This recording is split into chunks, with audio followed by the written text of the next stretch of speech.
Each year, Microsoft Research hosts hundreds of influential speakers from around the world, including leading scientists, renowned experts in technology, book authors, and leading academics, and makes videos of these lectures freely available.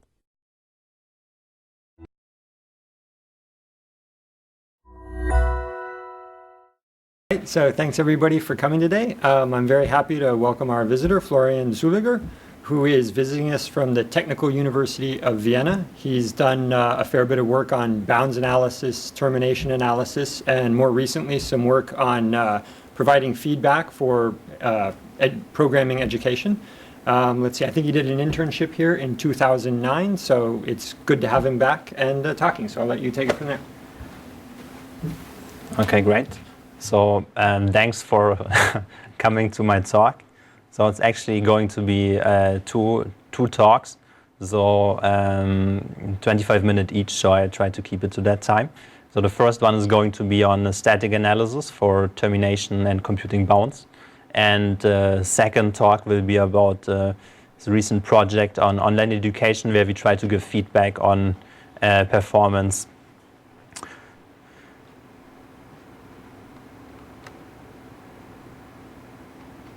Okay, so what is the problem we want to solve?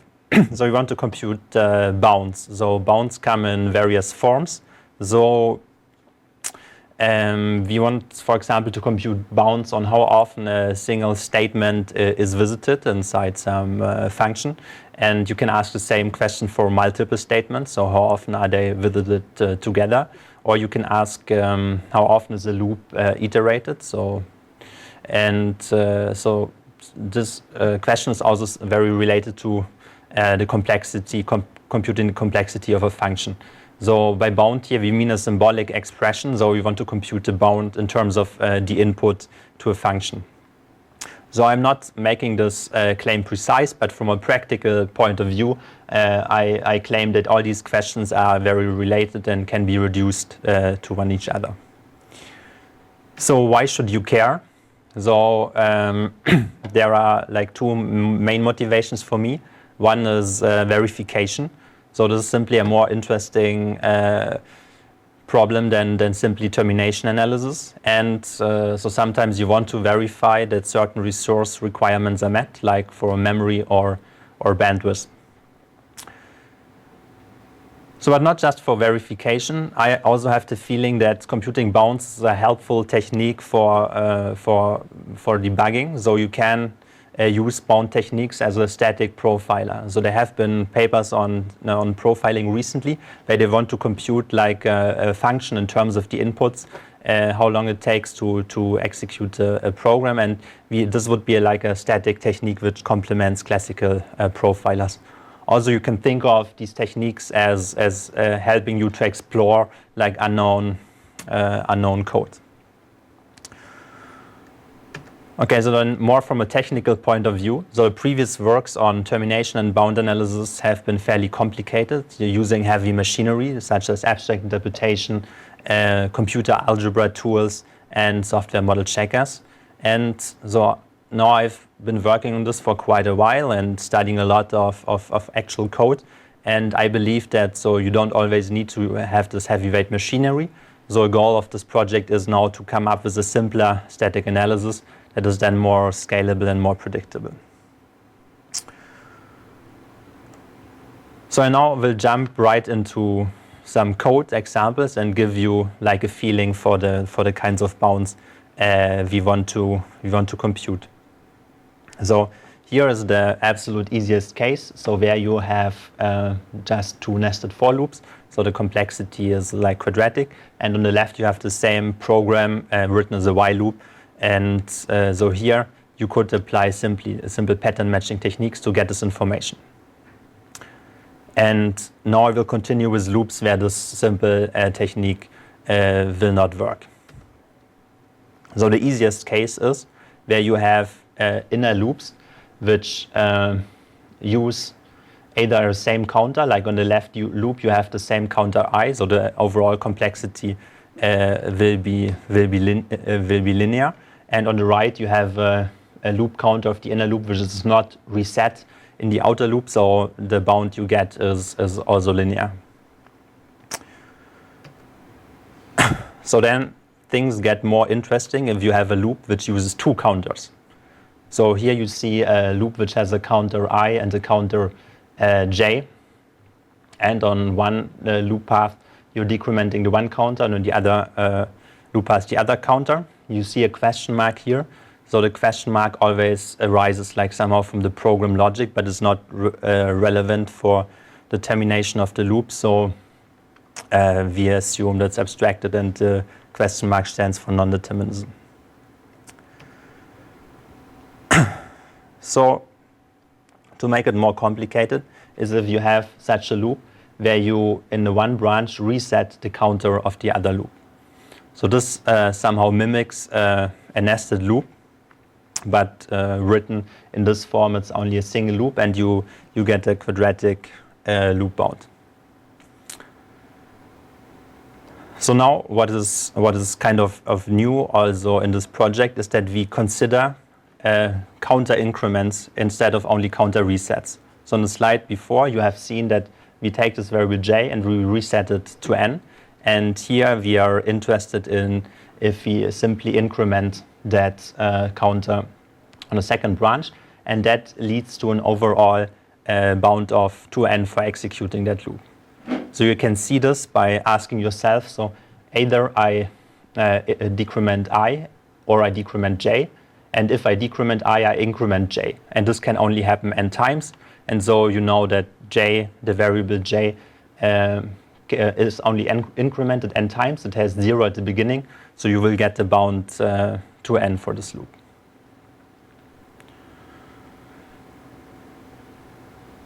And yeah, so I want you to understand this example, because this is really the motivating example for the techniques to come. So here we have like the same pattern as you saw on this example before. So here you have an inner loop with counter j, and the counter j can be incremented on the outer loop. But if j is incremented, so that can only happen if I is decremented at the same time. So you can again ask the question, so how often can I increment j? I can only do this as often as I decrement I, and so because this can only happen n times, j will only be incremented n times, so the complexity of the inner loop is, so the bound of the inner loop is n.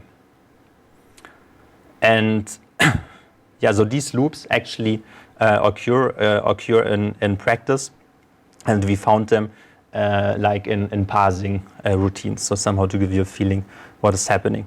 So why is this an interesting problem, or what is the real problem we are studying here? So it's amortized analysis. So this is really amortized complexity analysis. So I want to recall what is meant by amortized analysis. So Tarjan has introduced this notion on the example of a stack where you have two operations. Either push, you put an element on the stack, or you have a pop many operation, which removes the number of elements from the stack. And so putting an element on the stack is simply a constant operation, and pop many is linear because you can remove several elements. So if you have n operations and you do a naive analysis, you get a complexity of n squared. But if you take into account how many elements you've put in the stack and use this notion of potential functions, then you can get that n operations in a row will be of linear complexity. And so this is really what you have seen is the program which corresponds to this to the stack example. So you can interpret that j++ as putting an element on the stack, and you can interpret the inner loop as removing some number of elements from the stack. So this really is the stack pop operation, which comes from this example. So computing that bound here is kind of related to amortized analysis.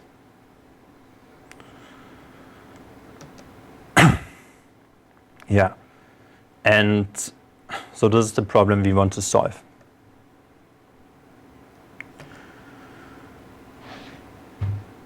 So now I'm going to tell you about the back end we are using for our analysis, and these are vector addition systems.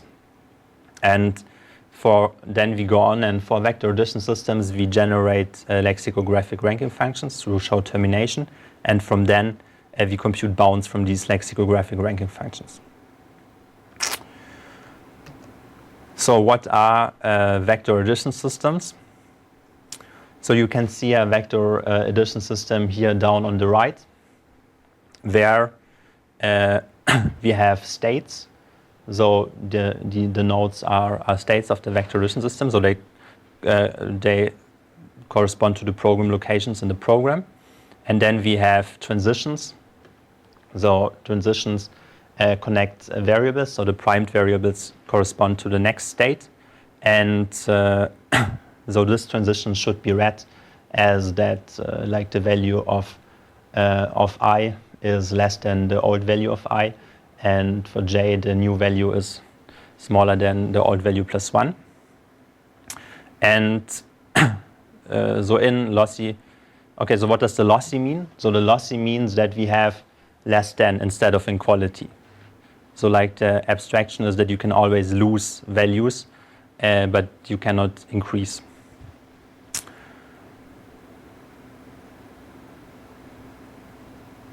So the important thing about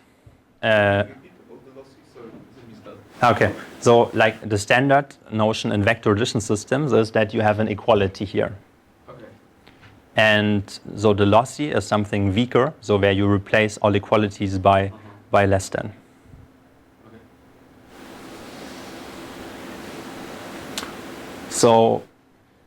So this is like the general form. The transitions always look like this. And so here you can only have a constant, like a plus or minus. And variables take values over the natural numbers. So this is very important. Okay. So I'm going to tell you later a little bit how we get vector addition systems. But for now, I want to appeal to your intuition so that we can get vector addition systems out of these programs. And so they will look as follows. So on the left, you see this example from the beginning.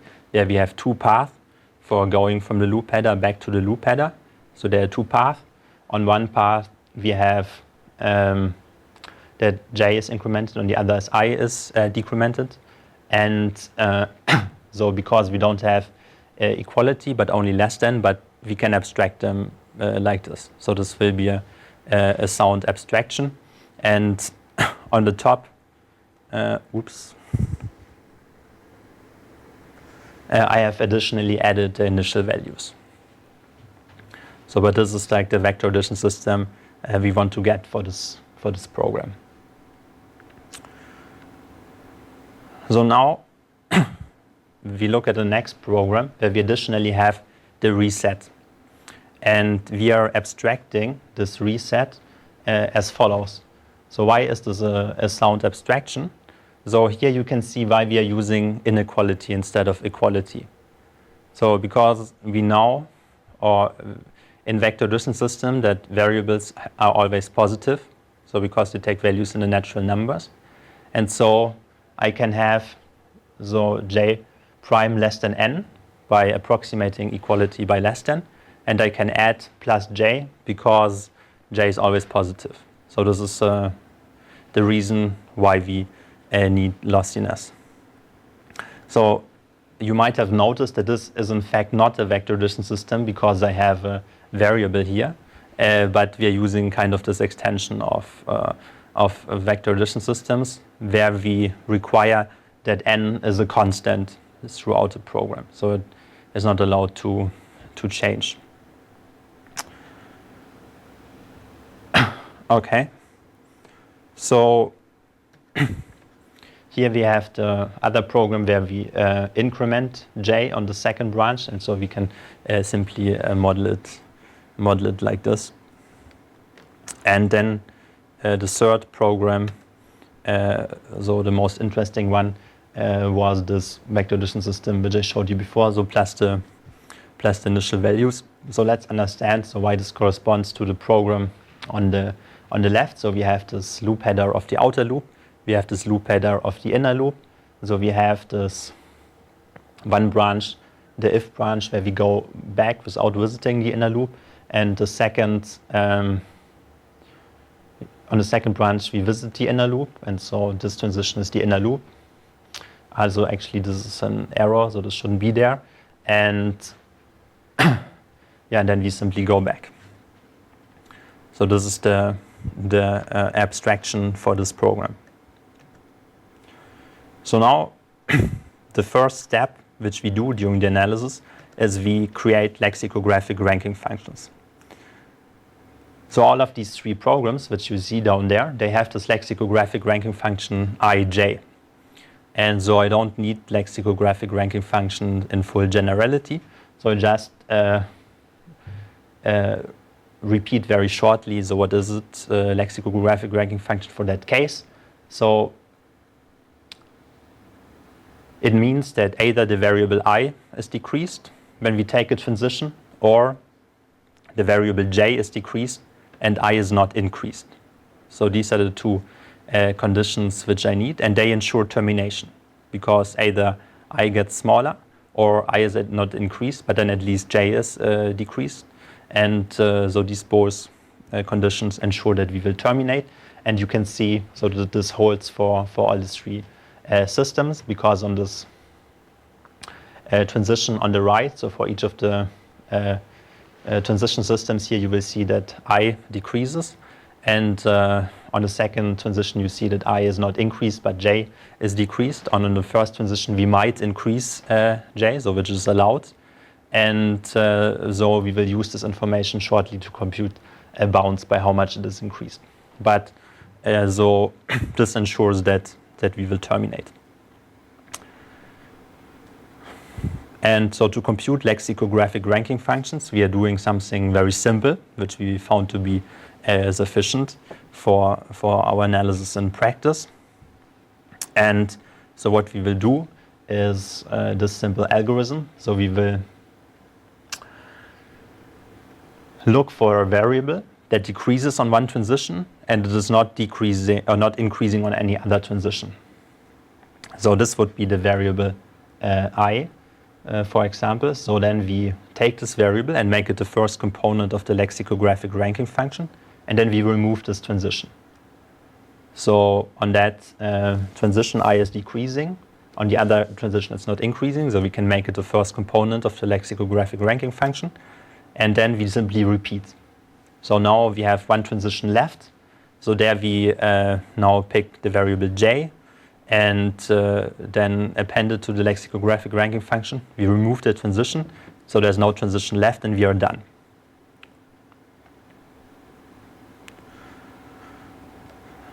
So now, how can we compute bounds for these vector distance systems?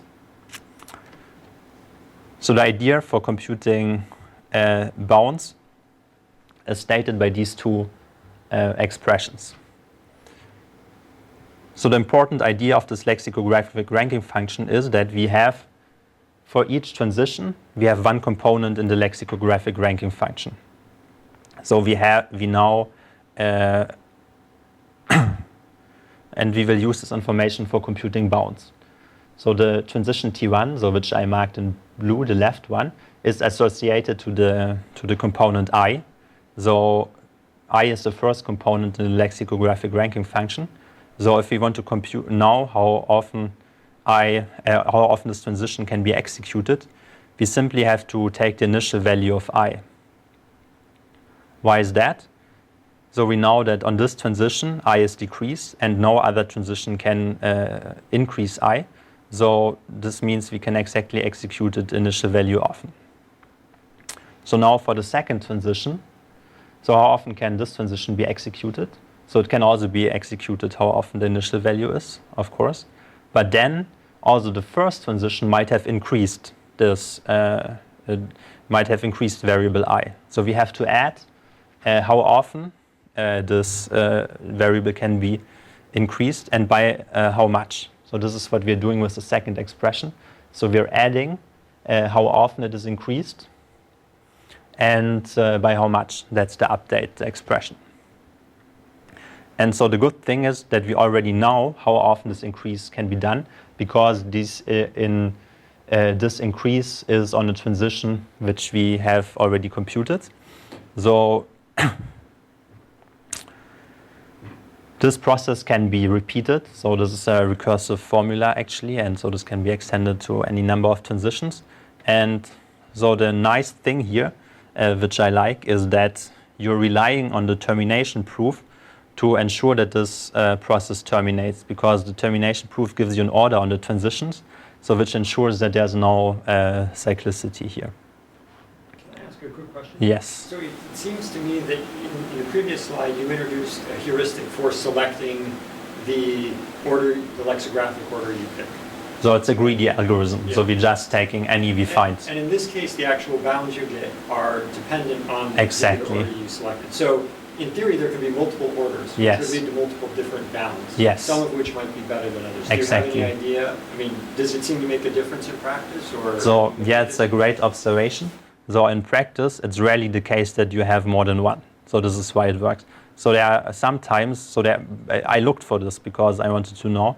And so there are only very few examples where you have multiple, and then you can take the minimum of the bounds. Okay. But But I mean, even in those cases, do you see a large variation, or is it like a constant factor difference? so I found like really just 3 or 4 cases in a large benchmark. So where you have different variables even. So you have somehow 2 counters which somehow represent the same data, and then you get this. Yeah.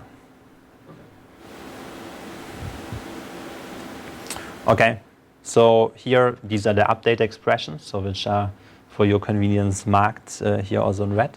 And now we can simply apply this formula, and then we will get these different bounds which you have seen before. So you can see like on the left that you get a linear bound because j is not increased. Here you get a linear bound because j is only increased by 1 and the initial value is 0. And here you get a quadratic bound by this formula. Okay, so now I told you what we do for loops which don't have inner loops. So what is remaining is to deal with inner loops. And so this is this last example. And so how can we handle loops at different locations? So handling loops at different locations is very difficult. So previous approaches, so by myself included, we have summarized the inner loop. So we have computed a relational summary of the inner loop.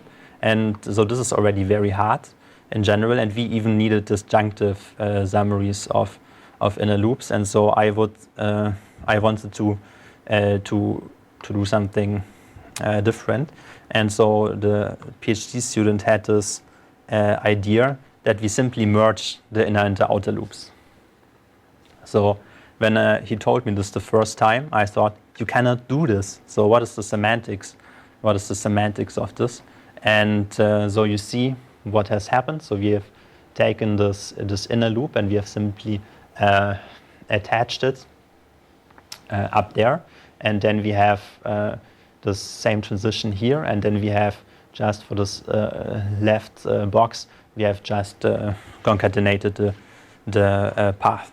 But because of this very simple abstract model of vector addition systems, it turns out that you can do this somehow because of the only thing you can do is adding, and and addition is commutative, and so for that reason we have a soundness theorem that allows us to that establishes that the bounds we get are sound. So for this example, we then get this lexicographic ranking function, which has 3 components, and then we can compute a bound of 2n for that. So we are doing this analysis, and so if you think about it a little bit, you can interpret this lexicographic ranking function kind of as a multidimensional potential function, so to connect it to this amortized analysis. Yeah. And so this idea of using addition is like a new contribution of our work. Can I ask one more Sure. So can you explain this ranking? So you have I, J. Yeah. So what does it mean that I appears twice? Or am I missing something obvious? Sure. So during our ranking function computation, we create one component of the lexicographic ranking function per transition. So if we get variable I, we only remove one transition, so we could also remove the other transition. So we are doing that, which seems a bit unnecessary, because we can we make use of it during bound computation, so that we know, like, for each transition which. So you could do something smarter probably here directly, but it's not needed. So during the bound computation, we use the fact that you have the same variable. So it's not so important technically. Okay. So basically, in the comparison, it's less than all the time, but you just have it for later when you do the bound. Yeah. Okay. So just to make the formulation of the algorithm easier, but yeah, you should use the fact somehow during the bound computation to get better results. For this example, a ranking function of just I would work, right? Because we don't even need J in this example. So the thing is that there's an error, so which I told you before, so that on this uppermost transition, it should only be I prime less than I, not -1. Sorry about that. Okay. So what allows you to do this merging? I mean, in general, why can't you do this for any nested loops? So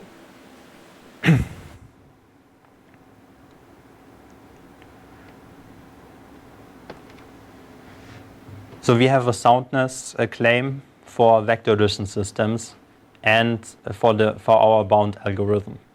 So in general, I mean, you have lots of variables, you have different arithmetic operations. So if you just take two different loops, which are somewhere really at different places in the program, and you merge them, you will increase the possible executions. So it's not so clear that what you're doing there, then there will be sound. So it's really a property of that simple abstraction.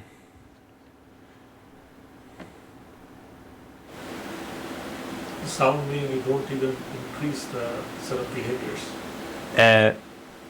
So somehow we increase it a little bit, but so the property we are really establishing is that the combination of this abstraction and the way how we compute bounds, so this combination is sound.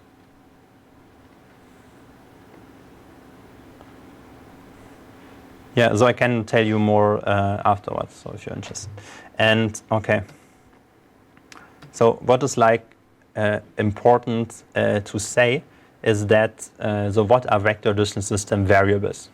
So in all the examples you have seen, so there was a one-to-one correspondence between the variables in the program and the variables in the vector addition system. But in general, you shouldn't think about these variables as program variables, but rather as norms on the program state, or like as any expression on the state, so which gives you a number. And so you could use, for example, the height of a tree or the length of a list, or any arithmetic expressions of those entities. So any expression that you might think useful, you can use. And so what we are doing in our implementation is that we are using expressions which show you that one particular path during in one loop will get smaller, and so that this path cannot be repeated forever. So what we do is we simply take the expressions from the conditions and we check if they get smaller. So this is what we call a local ranking function. And yeah, so we have this easy heuristic to take expressions from the program conditions. And so then to make sure that they are natural numbers, we use this expression, the maximum of this expression and 0. And yeah, so I don't have time to tell you how we then really get the abstracted transition system, but we don't do something fancy. So this is like the main idea. Okay, so we have implemented this in a tool called Lupus. So it's implemented with LLVM, and it uses set3 for detecting unsatisfiable path and for the abstraction. So we have evaluated our tool on the C-bench benchmark. So it's a compiler benchmark, but the interesting thing for us that it contains like standard Linux programs like bzip and JPEG algorithms. So it's around 200,000 lines of code and around 4,000 loops, and we can compute 78%, so bounds for 78% of the loops. Yeah, so we have some optimistic assumptions for data structures, so with regard to aliasing and thing, but so this we have a fair trust in our results. So we need less than 40 minutes of analysis time, and only a few of the loops actually need more than 10 seconds of analysis time. And our earlier tool needed 13 hours. And so to our opinion, this improvement is really due to this abstraction for inner loops, because the relational summaries are very costly.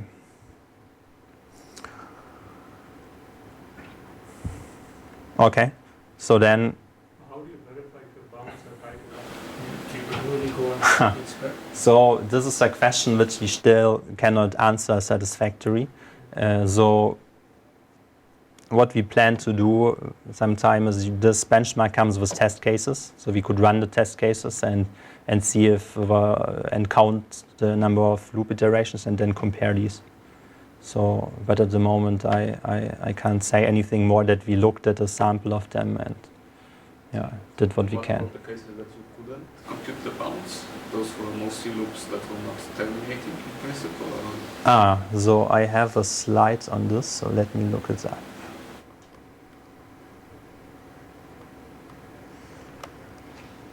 So it's mostly on the fact that we cannot find the local ranking function for even one path in the loop. And so there we sampled like 50 loops, and so some of them are due to things we did not model, like bit operations, or we only apply function inlining very restrictively. So our analysis is intra-procedural with function inlining. So sometimes we don't model unsigned integers, and then there is this class of so sometimes termination is conditional or cannot be proven. And so out of this 50, then there are like the 27 cases where you could combine our analysis with stronger techniques for generating invariants.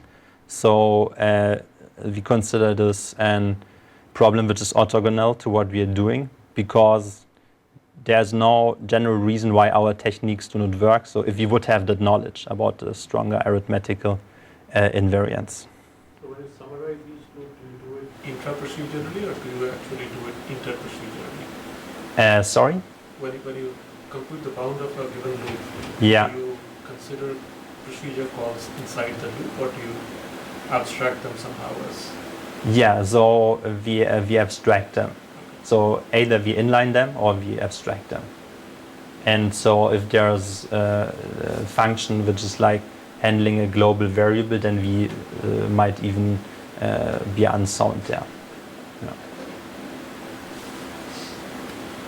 And by saying that if you had a better invariant analysis then it would work, it means that you would essentially use the expressions from invariants in the ranking?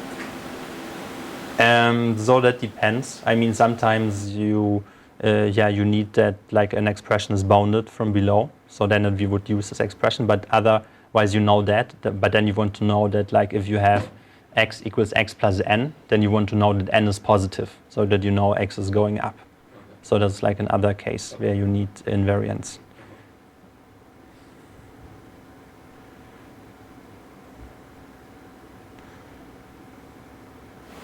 Okay, so you have some other questions? Well, I guess I had one. So I guess the case that I like the potential function setup you had, because the case that I think of that's really annoying is I have like a loop that's copying, some collection into a list. And in that list, it has, a case where it says, if I'm at capacity, do a resize.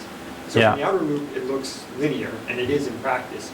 But if you just do a pattern matching on the two loops, you get a quadratic bound, right? But this potential function that we're talking about would allow you to handle this adequately, is that correct? So the case you are talking about does not fall into this abstraction because this resize upper bound is not constant. But so we are working on this, and so with an extension of this, we will be able to handle what you are suggesting. So now I think what you're talking is that you like a standard vector in has this property, this STL, so that if you reach the limit, you will double the size of the container, you will copy all elements, and that is expensive. But so the amortized cost of adding an element exactly is linear. Well, so, it's constant. Okay, it's constant. Yeah. It could be linear if you happen to add on the reset, at the capacity one. Yeah. So this is a case we are working on. Oh, right. Because only the first level you will copy log n times, and the second level you will copy log n over 2. Yeah.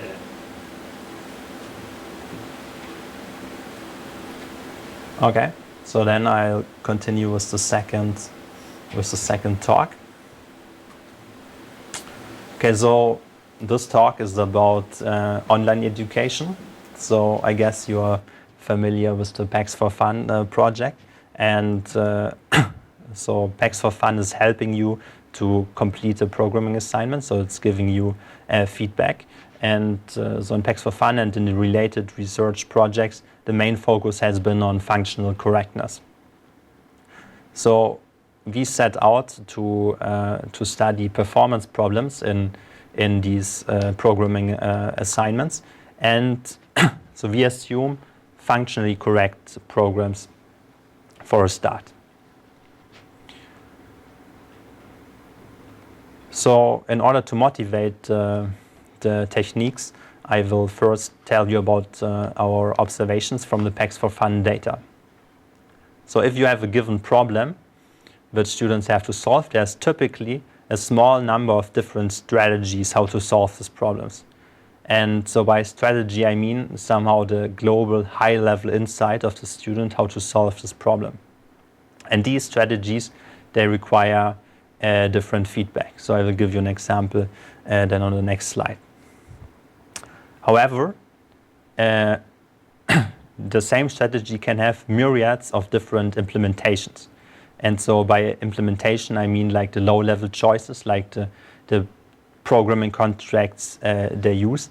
And so this is the part which is not relevant for feedback. So as an example, so I spent a lot of time studying solutions to the anagram problem. So anagram, the problem here is for a student to write a program that, given two strings, determines if the two strings are anagrams. And so one way of doing this is to count for each of the letters how often they occur, and to compare these numbers. So you can do this efficiently, so basically linear. But what the student ended up doing here is going over all the characters in the string and then counting again and again how often this character occurs. So this basically gives you a quadratic solution. So what you want to give as a feedback to the student is that you should calculate the number of characters in the pre-processing phase. So different strategy of solving this problem is sorting the two strings and then simply comparing them. So if you have a quicksort implementation, this is like a quadratic, but even if it's n log n, the point really is that this is inefficient and that you want to tell the student about it. So it turns out that sorting is very popular with the students. So they understood sorting, and so they're applying sorting again and again. So whenever they feel there's an opportunity to apply it. So here the feedback was that instead of sorting, try to compare the number of characters. So that I want to skip. So regarding different implementations, so in C#, you have the possibility to using link expressions, and so the program you will see on the right, so it has exactly the same logic as the program on the left. It's simply written with link statement, but it looks quite different. Also for sorting, so you have the possibility to use the library functions on the left, or you can implement your sorting algorithm yourself. And so there are tons of different sorting algorithms, so can be quite different. So now coming back to this problem statement from before. So how can we distinguish the different strategies while ignoring the different implementations? So what would correspond to an implementation detail in the last examples? So the implementation detail is like how you implement that way of counting. So the strategy is that you count the number of characters and you're doing it again and again. So this is the strategy. And so any way how you implement it basically is a implementation detail. And so the same for sorting, just the strategy is that you're sorting, and no matter how you sort, that's an implementation of that strategy. This is a little subtle though, because here they, on the left, let's say you actually had an n log n sort. Yes. Right? And on the right, you wrote a bubble sort. Yeah. So those are you actually going to want to say like there's a performance difference between these two, or you just want to say this is a sorting family category of solutions? So that's a fair question. So these things are kind of fuzzy. So it always depends on the goal of the teacher. So with our techniques, you will be able to distinguish them if you want, or not to distinguish them and put them in one bucket if you want. So the teacher should have the flexibility to do either of both. So yes, but so the problem statement is how we can distinguish these strategies while ignoring the different implementations. And so you have seen the previous talks. So how I started out doing this was, can't we use these techniques in this setting? And so can you use performance analysis?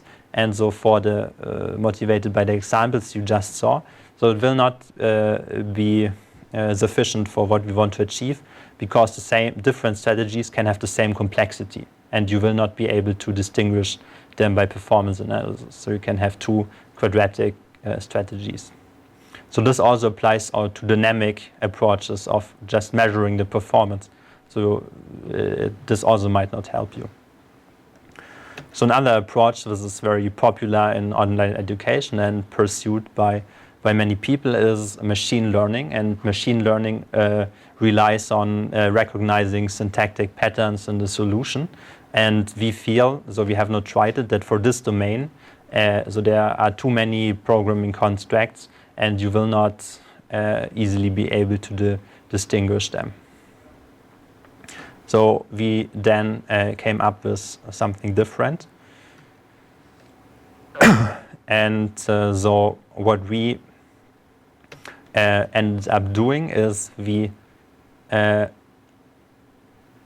specify strategies somehow by the key values which appear during the computation. So this is a dynamic approach. So we will execute programs and observe what is going on during the execution. So for these two examples, which implement this counting strategy, so what we want to observe is the fact that they count, so that they go over each character, they count how often it occurs, and they're doing this more often than necessary. So you see here these the locations where this counting is happening, and so that they here you can see the on these two sequences the line numbers where this a value is happening, and the black are the values. So for these two strings, so actually this is for the string s, you get these value sequences. And so by executing the programs and only observing the value sequences, we kind of get rid of all these implementation details, and we just can observe what is going on. So this key value idea is quite flexible.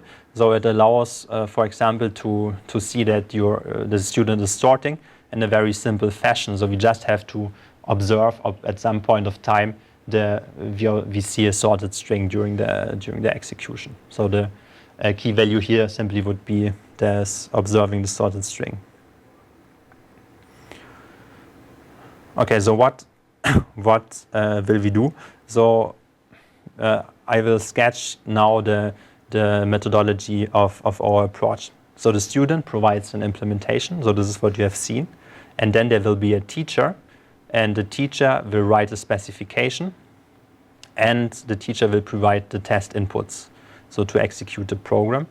Then we will execute both the implementation and the specification, and then we will get traces, and we will compare these traces with this notion of trace embedding, which I'm going to explain you in a minute. So how does the teacher specify the trace that he wants? So the teacher simply has access to a special print statement, which we call observe. And so when the program is executed, the observe statement will simply put the value, will append the value to the trace. And so in this way, the teacher is able to specify exactly the sequence of key values that he feels are important to match for the matching. So for the student, when we execute the program, we will instrument the code before executing it, and we will instrument it in such a way that we record basically every sub-expression. So every during the computation, when an expression is evaluated, we will for every sub-expression append the values to the string, to the sequence. So you see that we not only get the key values which we want to observe, but also additional values which appear during the execution of the program. So now we have these two traces. So this one trace A we got from the teacher, and this trace B we got from the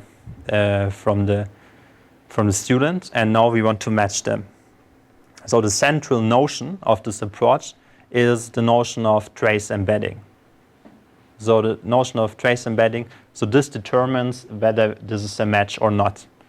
So what we do is we try to make this trace A a subsequence of the trace B, but so for this we require that there is a mapping from the blue program locations to the red program location that is injective. So here, if you map 3 to 2, if you map 6 to 12, and if you map 11 to 3, then the specification trace really is a subtrace of this trace B. So intuitively, what does this mean? So this notion gives you that the same values appear in the same order. So this comes from the subsequence requirement. And then the second requirement, that you have this injective mapping. So this gives you that the same values appear on matching locations. So if like values are generated at location 6, so all these ABA are generated at location 6, then ABA must be also generated at the location to which 6 is mapped, so at 12. So this is a fairly strong requirement. So why didn't we simply go with subsequence? So this notion is inspired by the notion of a simulation relation. So in a simulation relation, you associate locations, and then when you get there, you want the same values. So this is a dynamic version of a simulation relation. And so we did this because if you don't have this requirement, you can match some garbage. Like if you have a loop counter, simply, so it's computing from 1 to n, and if it's, so you can find any value in there. And so this sometimes resulted in matchings that were not intended. But this stronger notion works really well. So the last thing I want to mention is that injectivity does not allow you to map two locations to the same location. And so this is sometimes needed. So we have an extension. I will come to that later, but it's rarely the case. So most of the time you want to, or you will really want an injective mapping. Okay, so how can we decide this? So it turns out that deciding this trace embedding notion is NP complete. But so we have an algorithm that is fast and works fast in practice.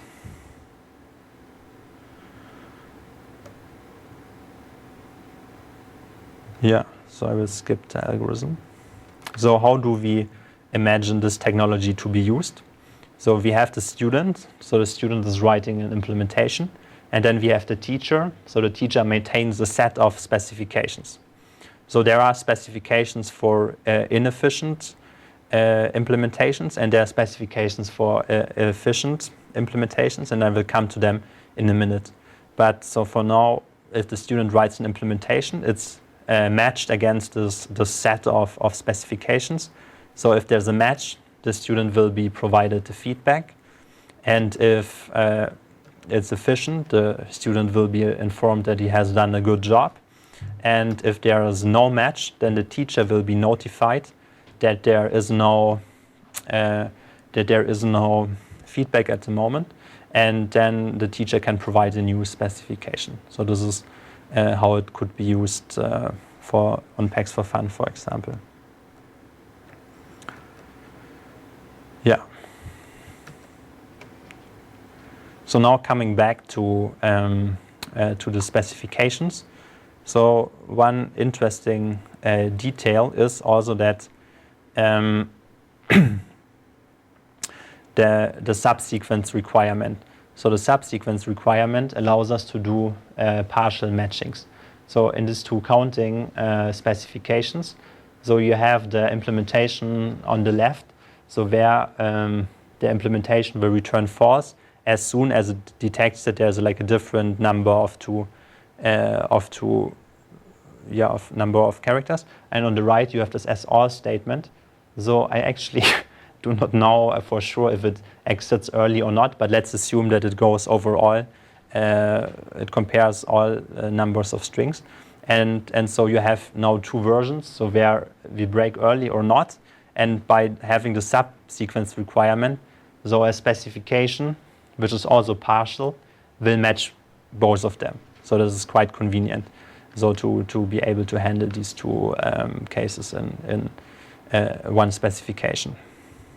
So you have to write the specification that is inefficient, but the most efficient of the inefficient ones in that class.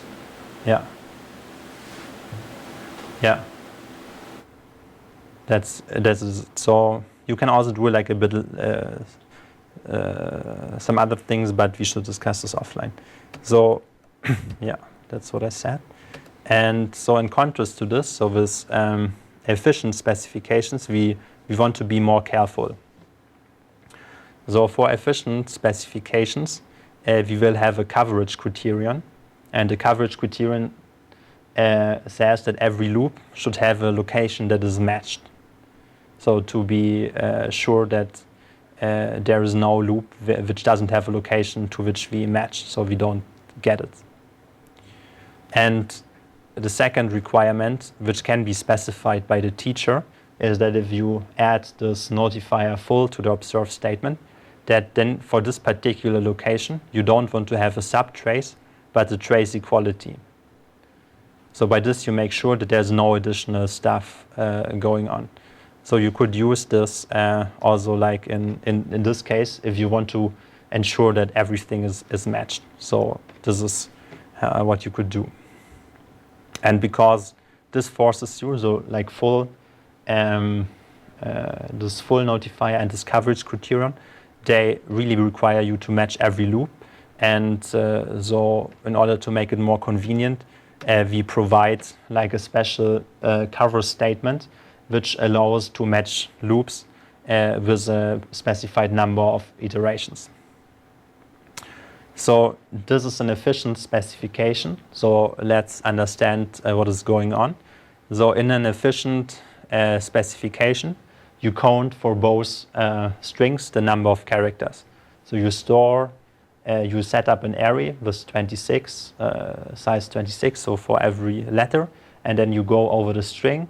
And so for each character, you increment this counter by, for each character that you see. And so in the code the student can write, so he has to do that for the second string as well. So he has to count the second, the occurrences for the second string. So he can either do this in the same loop or he can write an extra loop. But there's like a different implementation. So where you, instead of incrementing for a second character, for the second string, instead of incrementing, you can use the same array and simply decrement and then check if everything is 0 in the end. And so because of these different ways, it's very convenient to observe this really for one string, and then you say the second loop may be there or may not be there. So this specification allows you to match 3 consecutive loops with each up to 26 iterations. Yeah. So this, yeah. So now if you go over the second string, you actually have to go not 26 but t.length.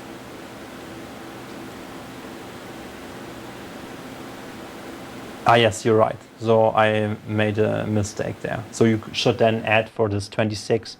So for both 26, you should add t.length, and then it would work.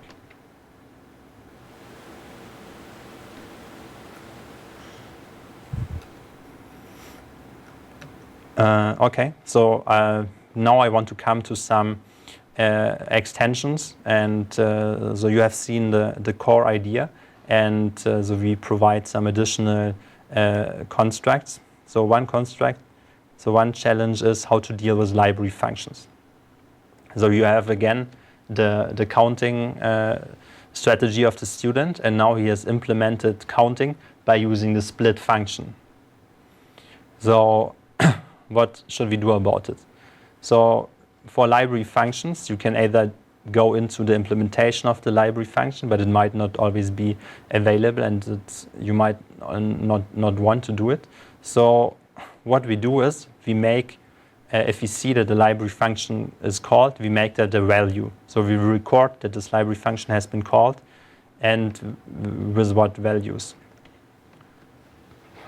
So we extend our language to allow the teacher to specify that he wants to observe function calls and with what values. So here, observing this function call will result in that string and that sequence. So where you see that as a value, we have recorded that this function has been called. So this is how we deal with library functions. Another challenge is symmetry and minor implementation differences. So in this anagram problem, you have like S and T, but the student can simply switch the role of S and T. And so that might cause you to write a second specification. So what we can do is that we provide a non-deterministic choice. So the teacher can write a specification where non-deterministically he swaps S and T in the beginning. So the non-deterministic variables are only decided once. So if you have n non-deterministic choices, this will correspond to 2n similar specifications. So this is just syntactic sugar, and it allows you to conveniently specify multiple specifications in one compact specification. So then there are other extensions. So one of them is one-to-many matching, so that you allow that one location matches to several locations, not only one. And so the other thing is that we allow teacher to specify how to convert data. So for example, if you have a string, what the students sometimes do is they convert it to an array of characters. And so then we want to allow the teacher to specify that you want to compare that. So we also allow threads. So by thread I mean that you can specify what values are independent of order. So in the definition I gave you, and this definition works almost all of the times, we insist that the order is really the same. But so for this case where you can swap S and T, both of the strings, so the order if you do S first or T first really does not matter. So you could swap the order. And another interesting extension is that if you want to observe iteration over data structures and you have an iteration over a set, so the iteration is under-specified. So the set can choose which elements and what to give in what order, but the correctness of the program cannot rely on this, so we can simply determine the order in which we see the elements. Okay. So we have implemented this approach, so it's implemented in C#, and so the specifications and student implementations are also in C#. So in the end, we studied 3 assignments from the Packs for Fun platform with over 2,000 correct implementations for them. And then we created our own course with 24 assignments, but we only managed to get 50 students to do it. So we forced them as part of a course requirement. So our observations are that there is indeed a large number of inefficient implementations. Like for the anagram problem, there are 90% of the implementations are inefficient. And so there are also like 26 of all these assignments which have more than one inefficient strategy. So you want to be able to distinguish between these strategies. So our tool is fairly precise. So for the moment, we were the only evaluator, so this is probably to be expected, but at least the formalism is precise. So we didn't get any false negatives, so nothing matched which shouldn't match, but for 5 cases, implementation matched the specification which it shouldn't match. So specifications are fairly easy to write, so they're typically the same size of an average implementation. Maximally, they get 3 times larger. So we rely on inputs provided by the teacher. So it's nice that you really only need 1 to 2 inputs, and you don't need too much non-deterministic choices. So the performance is really fast. So this is important if you want to use it in an interactive setting as online education. So the last slide is on the teacher effort, and it's also really about how you are able to give feedback fast. So you can see in these charts. So on the left, you see like the number of specifications written by the teacher and how many implementations they match. So the setting is, so you're now sitting in front of all these student assignments and you start writing specifications. So when the teacher gets randomly one of these implementations, so he writes a specification for that, and that matches already like 200 or 300 solutions. Then he gets the next implementation, he writes a specification for that, and then you already matches over this 1,000 implementations. And then you see with more and more specifications or steps the teacher does, refining the specifications, you saturate soon. So most of the implementations receive feedback fairly fast. So on the right you can see the corresponding time, and overall the teacher had to go to 3% of the implementations to write specifications for all of the specifications. And yeah, so we are hoping that we will be able to do a real case study. Okay, so that concludes the second talk. Great, thank you. And I think we've had a number of questions throughout, but if anybody has more questions.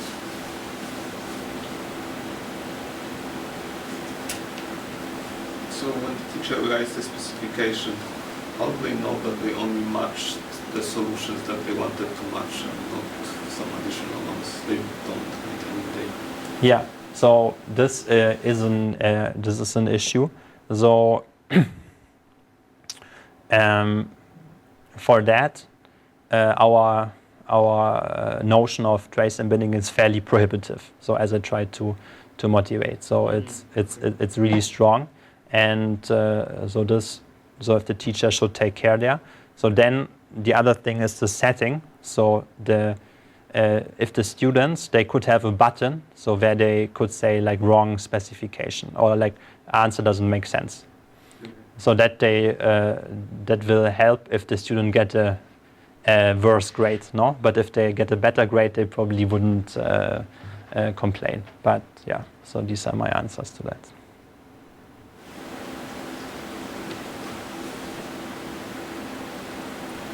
Okay, well, thank you very much. And thanks everybody else for coming. Thanks.